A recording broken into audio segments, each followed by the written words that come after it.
Hey y'all, it's me. And today we're going to walk around here. I want to show you guys what I've been talking about, basically the swamp that we're living in right now. You said, "Well, honey, it's the rainy season." And it is.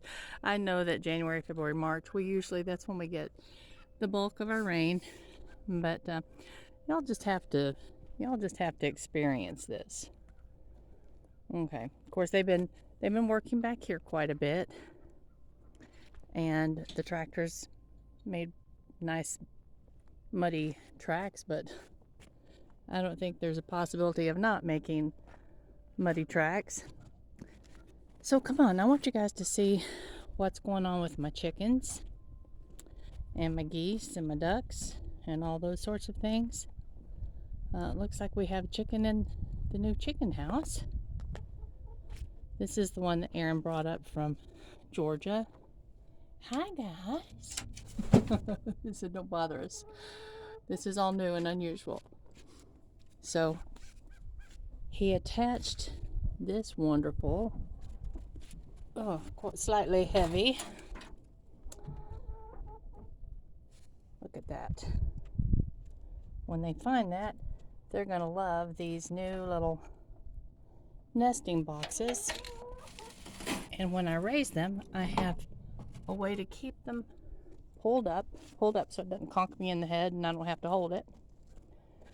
So there's that. And actually, believe it or not, this has dried up quite a bit in the last day or so. Yesterday it was still raining. You can see I've got my muck boots. But look at this. I should have brought a stick because it's really, really, really slick. It's just soup. You see all that shiny water standing? Here comes another chicken. Hi, darling. Hi, sweet one. And what's going to happen here is I'll have steps built so that I can get in here and clean out the inside. And all I'm going to have to do is just rake it out the door into my little container. Hi. Now go visit. And I'll be able to, compost all of this. And over there, the nesting boxes, there's, one's going to be kind of chilly. I'll have to fix that. But the outside, let me show you. I think he explained all that to any of y'all that watch his. But if you don't, let me take you over and show you what's going on. I won't open it because I just put the shavings in it this morning and I don't want them to fall out. But you can see that he's got two of these that can slide and move up. And then this board will come down and then I can just rake the shavings right out. I've never had anything that convenient. So that's going to be lovely. My little chicken house, we had discussed the possibility. Oh, I'm sliding. I see a stick right here. I'll grab that to walk. But we had discussed the possibility of actually lifting it, cutting the floor out, and making it into, slick. I'm telling you, really slick. So I'll give me a little stick. And making it into a tool shed or a gardening shed or something. But we have decided against that. It is going to have all the hardware taken off of it.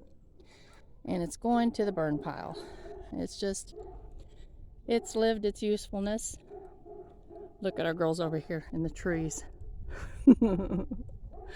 They say we kind of like this up here. Now back here, Aaron's going to extend my dog lot. Or Aaron and Hugh, I should say. I leave him out of it. But he is very involved. They're going to come down maybe 15, 20 feet and go straight across.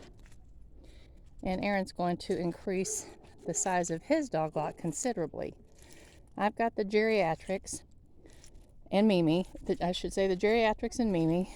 So I don't need a really huge area, but I do want it bigger than it is. Because when you have 7 doggies using one little spot to do their business, Yeah, they see me.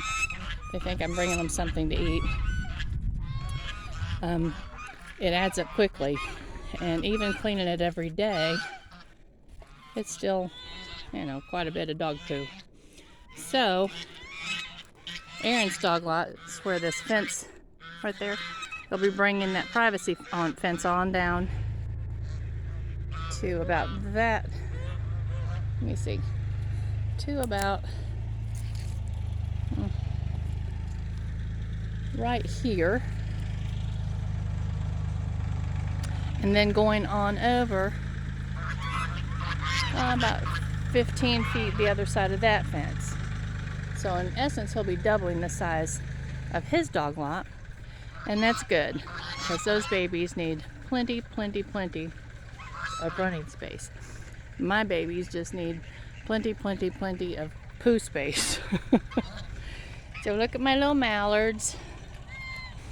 Yes, I have 4 little males and 1 little female, which is really not a good ratio.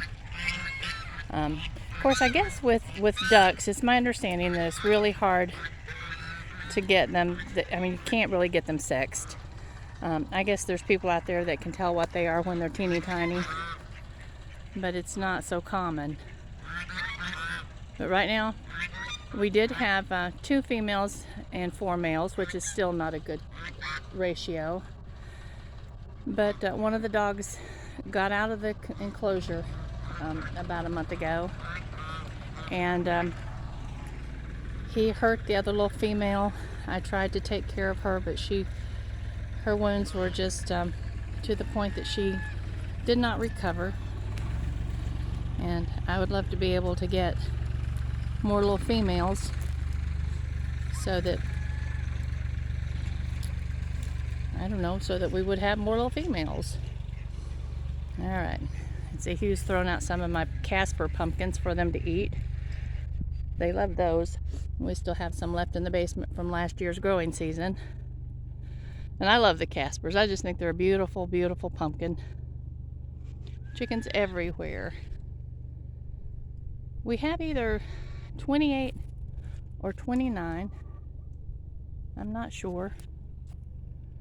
And I'm looking for George.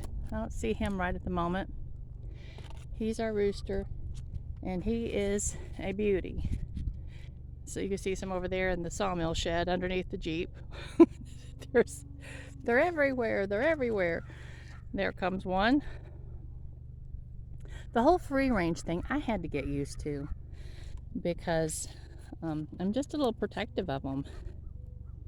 And it bothered me, the idea of them being so unprotected. So I gave them a really big chicken lot. And when we lived across the road, they had a really big chicken lot. But, chickens can serve actually even a better purpose. What do you have on your neck, sister? I'm going to have Aaron look at her. She looks a little odd to me.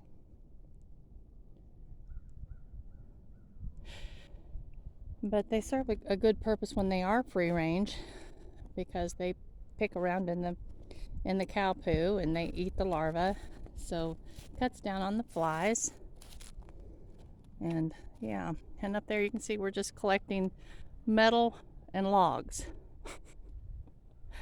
Well, it's not a collection. One of these days when the weather dries up a bit and they can get a trailer in here, all the metal goes to the scrapyard and all the logs will be turned into dimensional lumber. And yay, that's when fun stuff begins. That's when I will have a tool shed for my gardening supplies, and I will have a little, look how muddy, oh my gosh, and I will have a little building for all my feed, and all of my little raised beds will start being built. And no, guys, I don't have to. I know my guys are absolutely covered up. They have so many projects going of their own, and I am perfectly capable of building anything I need to and I am actually fairly skilled. I can't say that I could build a home from scratch. This little building, that's the very, very old chicken coop, and it will be going away. And this barn is possibly going away as well. That may be where the sawmill will be set up permanently. But I want to take you down here and show you show you the mud. Good gravy. I'm just wondering how long it's going to take for everything to dry up.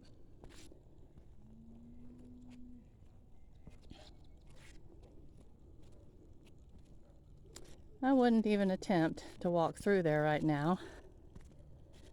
Hugh and Aaron hung this new gate the other day, this new, very old gate. This gate was built by Hugh's uncle about 60 years ago, I think I heard them talking about. And it's beautiful. He was a welder by trade. And so nice, pretty gate. But look at the mud. That's ridiculous. That's just ridiculous.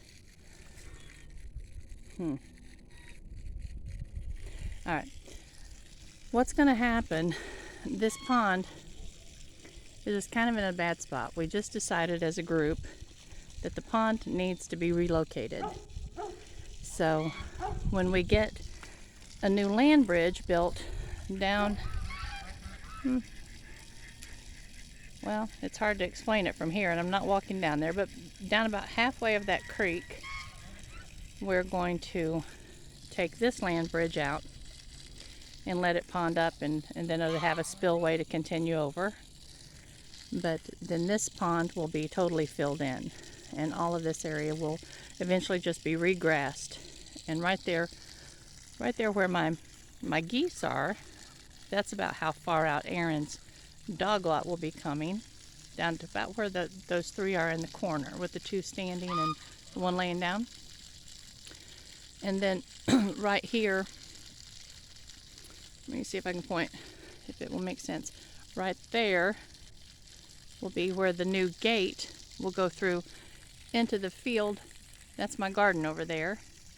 But it will go into that garden area, so I'll have an easier way to get my equipment in and out, which I won't have much equipment. I have a little side-by-side that I'll just carry my implements and my buckets and things like that. The tractor will never be back in there again. I think I had explained that to you. We've gone to no-till, and we're going to heal the soil that's just been overly utilized on this property and on so many farms, and it's okay. You know, we're all in a learning curve. We're all learning what was damaging, and we're all learning how to, you know, make kind of a U-turn and turn back into turn our soil back into healthier soil that's filled with nutrients, so that the food that's grown in that soil can actually be as nutritious as it was 100 years ago. This little building is just full of scrap metal, and chickens. Yeah, we've got more cleaning up to do than anything. Just lots and lots and lots and lots and lots of time has to be spent getting all this scrap metal to the metal yard, tearing down all these very, very old buildings, and rejuvenating our soil. We had talked the other day on one of the walks about the iodine, and that's one of the reasons that we're so iodine deficient in the United States, is because, you know, big agriculture, and not just big agriculture, but, you know, small farms have just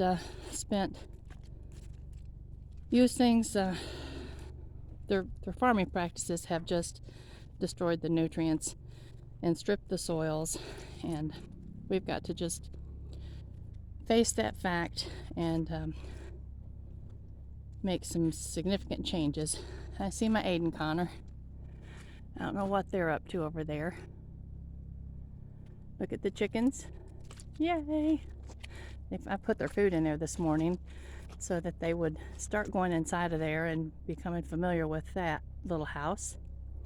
Hopefully, some of them will find the nesting boxes and will lay in there. I noticed the other day that down here in the goose area, and see, now this goose enclosure will be gone as well. I'm not sure exactly what we're going to do to try to keep them safe at night. And that's the whole biggest concern that I have, is just the at night thing. Because we do have coyotes in the area. We have foxes. We have, all the normals like raccoons and weasels. And so I want to keep my critters as safe as possible. And this will be going away. And my geese won't go in their house. If they would just go in their house and we could close them up, we'd be fine. But they don't like the house, and they won't go in there. And I don't know how to make that happen. This is the duck house that we raised the ducks in. And I came over here the other day, just nosing around. I wanted to see if they had been in here at all. And I lifted. They don't have anything in here right now, but there were 8 chicken eggs in the corner right there. They decided that that was kind of a cozy little place to lay eggs. So I don't know where we have chickens laying. They're just all over the place. So our goal is just to try to get them used to going into that new house that Aaron brought from Georgia, and using that one and doing away with the other. This one we will keep probably just as a little incubation for, or as a little brooder when we have baby chickens or baby ducks or geese or whatever. If we have to raise them without help from mom, which I don't think that's going to happen. I'm hoping that we don't ever have to buy any chickens. I'll know I'll never buy geese or ducks again, because this was kind of an experiment gone awry. Very much so. If I had to make that decision again, I would not have gotten a waterfowl. But, the story. Ryan was a rescue, and I didn't want him to be alone. So we ordered 4 to go with him. And when I went to pick them up, there were 8. And 4 of them someone else had ordered and had decided they didn't want them. So the people at the co-op said, well, if you would like to take them, you can have all of them for the same price. And I guess I am my mother that somebody offered me a deal. Wow, how could you turn down 4 free geese? That was the most expensive decision I think I've ever made. And probably the noisiest decision I ever made. These guys, I was encouraged to start with them before I got the geese, just because geese are supposed to be harder to raise. And so that's the reason I ended up with these guys. I got them in March before I got the geese, in May. They're a mess, and they're a mess. And we're not raising any of them to eat, so it's just a totally dead expense, other than the fact they're just funny. I was looking in here to see if there were any duck eggs. That's where they usually lay. And the geese eggs, we have like 7 or 8, a clutch of 7 or 8. And I don't know if they're going to hatch. I see one of the mama geese goes up there and lays one every day or so. And according to Aaron, he said that they just wait until they have as many as they want to lay, and then they will set on them and raise them. And there's Papa Hugh and Aiden. Hey guys. They're not listening to me. Hey guys. Okay, and I saw Ferdinand and Isabella. There they are. Let's go look at them, guys. This is some beautiful birds. We've never, as far as I know, we have never had peacocks on this property. Hugh doesn't remember ever having had peacocks on the property. So Aaron brought these guys from Georgia. And they are just a joy to watch. There he comes. Hi, darling. I named them Ferdinand and Isabella. Yes, they were not very nice people in history. I see my coffee filters laying out here. They came out to be, didn't make it to the right pile for the compost. So hi, Isabella. But their names were beautiful, and I thought that's a beautiful name for a pair of beautiful birds. So, hey guys.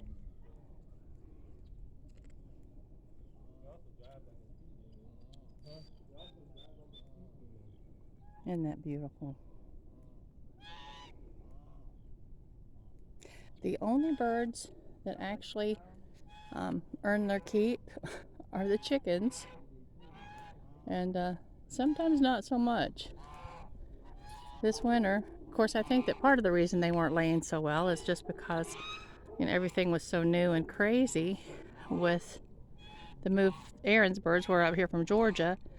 My birds having, you know, their little space invaded, plus a class that we had gone to back in March. The man that taught the class, it was a poultry class, suggested that you not use a warming light for your chickens, because if your electricity went out, that it could be, you know, a deadly situation for them if they're used to the heat. So I unplugged my heat lamps, or I didn't start using the heat lamps this year. And my girls didn't like that because they were used to having heat in the winter time. And so I figured, you know what? Hugh has a generator. So I know most people will use their generator to keep their freezer from thawing out. But I figured I'll use that generator and keep my chickens warm. So there. So I turned the heat lamp back on. But it truly took several months before they got back up to speed with laying. So we've got enough scrap metal to start our own scrap metal yard for moving fence and changing things around. Now right here, girls, this is an area I'm excited about. I know I've told you guys about this before. Maybe some of you are new. So let me explain. This little area is going to be, the whole area with just a little bit of parking, I'm going to leave some parking right there, is going to be propagation boxes and raised beds, actual literal raised beds. They're going to be built out of lumber. And the propagation boxes will be about 2 feet deep, probably no more than maybe 2 feet high, and will go the whole length of the fence down there where those black mats are hanging on the fence. They'll go all the way up this fence, all the way along this fence, and possibly all the way along that fence to the gate. I'm not certain. But my goal is to propagate rhododendron, azaleas, dogwood, a lot of the beautiful plants that are found on this property without even having to spend any money and with my starts. And over time, when you start a nursery like that, it takes really a couple of years, maybe 3 years before anything's big enough to start selling. But I do believe that it's going to be something that I can do as an income, and I'm looking forward to it just because I love growing. And then stepping in from the propagation boxes, there'll be little paths all over the place. And he would keep saying, well, you know, you need to make sure that you're doing them straight so that we can mow.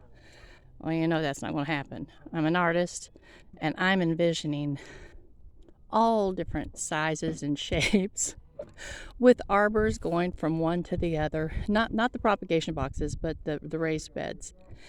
And this whole area right here will be, and eventually I may make the pathways. They may stay living pathways, and I'll mow them if I can. If I can't, I'll just weed eat them. I might just put down landscape fabric and put wood chips on them. But whatever I have to do to make it work, it will work. And my boys are being noisy. But this whole little area right here is going to be the perennial garden. So I will have my asparagus. I will have my my grapes, my strawberries. Let me see what all. My mind just went blank. But anything that is a perennial, other than, you know, the trees. I'm not going to. There is a peach tree over there in the corner that we set out last year.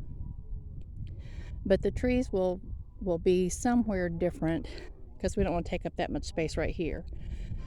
But everything that's, you know, that is small enough to put in a container will go in these raised beds.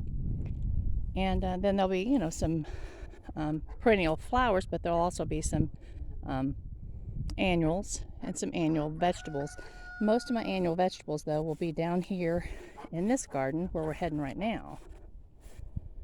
And over here where I've got everything off my porch right now because it's just full of feed barrels, which the feed barrels will be moving as soon as we get a shed built for them. And that will be nice. And then my porch, when we have the shed built for the feed barrels and we have the shed built for all of the garden supplies, my porch, I hope, will actually become a porch. I'd love to have a little breakfast table out there, be able to put my benches and my seats back up there, and have somewhere where we can sit in the evening. The morning, that porch gets the morning sun, so unless it's really hot, that would still be nice to sit out there. But in the evening, in the summers, I know that we've spent many hours on that porch with my mother-in-law. That porch was built after my father-in-law passed. But lots and lots of time sitting there, just enjoying the evening and just chatting, being family. And so I look forward to having that opportunity again. And we have lived now back in this old house since July of, let me see, what are we in? Since July of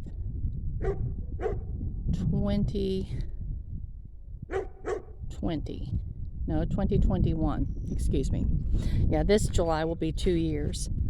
But even though it doesn't look like we've accomplished anything, and in some respects we haven't, because we've had to move slowly with Hugh having his cancer and then recovering from his stroke and then having all the issues that he's had with his neck leading up to neck surgery. It's been kind of a slow go getting things up and running the way we've wanted to. But it's coming. It's happening. And since Aaron and Aiden have moved home, things are moving a little bit more quickly. So we have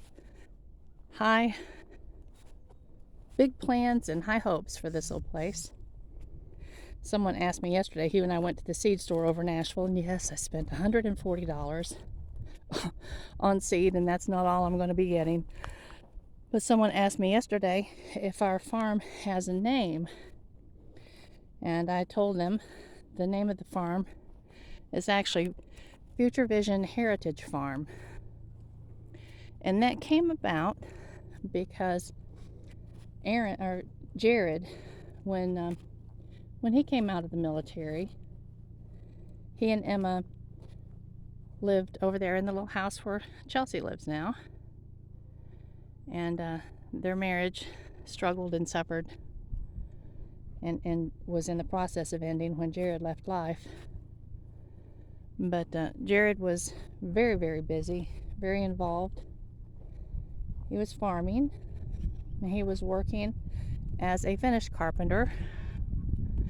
He was going to school at Haywood Community College, taking welding, and he was so busy that he really didn't have time to breathe. But looking back now, we realize that he's just keeping himself busy to try to ease the pain he was struggling with due to some traumatic brain injury from his time in the military. And we had just read an inscription that he had written in a notebook talking about creating the future, the world with the vision you have of the future.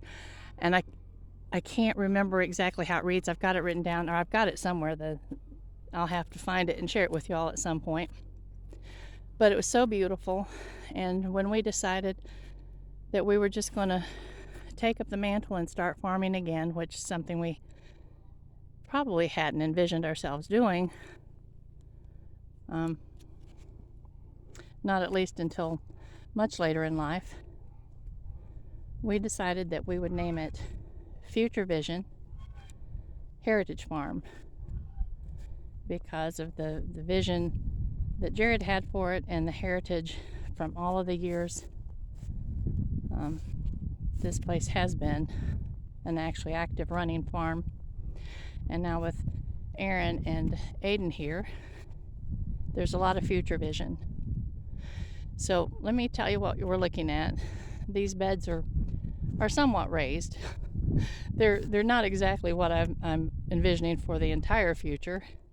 If you want to see what I'm hoping this will end up looking like, check out YouTube videos. One's called No-Till Growers, and one is Charles Dowding. He is, I just lost my hat. He is in the UK, and he grows in a no-dig fashion. And both of them, the farms, the growing areas aren't huge. They're maybe the size I have here. Let's walk on around above. But they're so super productive because the ground, the soil, is just being managed to the point that it's become very, very productive soil, very healthy soil, and they can grow a great deal in small space. And I've told you all about Lisa Mason Ziegler and her farm in Virginia, and actually I think it's in Newport News, Virginia, and she grows cut flowers, and that's one thing that I'm super interested in doing. I wanted to take her class for the last several years, and as of yet I have not managed to do that, and it's only offered in November. It's an online class, but you just have to carve out the time and the money to do it, and that's just something that my boys already have been told is happening this year. I don't care. Come hell or high water, I'm taking Lisa's class. This year I'm just gonna dabble. I'm just gonna grow a few cut flowers and just see how they do. And next year, after I take her class, I think it's my goal to maybe to grow enough cut flowers to approach some local florists. And so yeah, I've got big plans of my own here. Chelsea and I were talking the other day about closing the back porch. It's just a tiny little back porch, but she's wanting one of the the little hot water heaters that runs on propane. Her little heater in her home is propane, so she said I'd love to be able, and her heater in her house is, goodness, probably 40 years old, so she knows that's on the agenda pretty quickly. And she said I'd love to be able to replace my hot water heater with the propane heater, and it's it's instant hot water. When you need it, it's instant. And but it's supposed to be undercover. And I said, well, why don't you just consider closing your back porch in, making it into a mud room, and that way you can put your little heater or your little hot water tank in there, and it'll serve maybe a bigger purpose, because right now the little porch doesn't serve a purpose. And she said, yeah. She said that might be something I'd like to consider doing. And so she knows that the boys have so many plans here that it's going to be hard to get them to find more time to take care of that project for her. So I said, Chelsea, I said, that's something that you and I can do without the boys' involvement. I said, I have enough skill as a carpenter, thanks to my daddy, to build most anything that's fairly straightforward like that. We might have to have a little instruction when it comes to actually putting in the electricity and the outlets and whatnot. And so she said, well, yeah, Mom. She says that's something we could do, and we could actually even post it on your video channel. And I said, well, why don't you consider starting a video channel? You have a lot of projects, and she is a wonderful leather worker, and she enjoys making the leather books and all that sort of thing. And I mean, those are skills that I think that people would enjoy learning. And I said, you need to consider just starting your own little YouTube channel. And I said, just think of it. And so we could do these projects like that, and we could call them All Brains and No Brawn. I thought it was funny. I told Hugh later what I had told Chelsea. I don't know that he thought it was so funny. He kind of grinned, but I thought it was funny. So anyway, so that's my garden. And there's such a rise right there in the middle that you can't really see it very well. There's just about as much that can be that's on the other side as what you can see on this side. Hugh and Aaron have a big area ready to grow beans, green beans, and pumpkins up in the upper field. And so I might just have to tell them to stay out of my garden, because both of them are full of opinions. And around here, one thing that we're not lacking is opinions. We all have lots of opinions. And so that's an area we have all agreed to compromise with one another to make this work. So it's all good. And it's funny. Most of the time it's funny. Sometimes it's irritating, but most of the time it's funny. Now, all along this fence and this fence over there on the other side of the garden, there's going to be chicken wire. And I think I've got enough chicken wire left where we've moved things and taken fencing down, and that I can put the chicken wire fence, all the way along the edge of everything. All along the fences themselves have to be hard fences like these are, with the barbed wire to keep the cattle out. The chicken wire will be to keep the geese and the ducks and the chickens out, and possibly any other little critters like rabbits.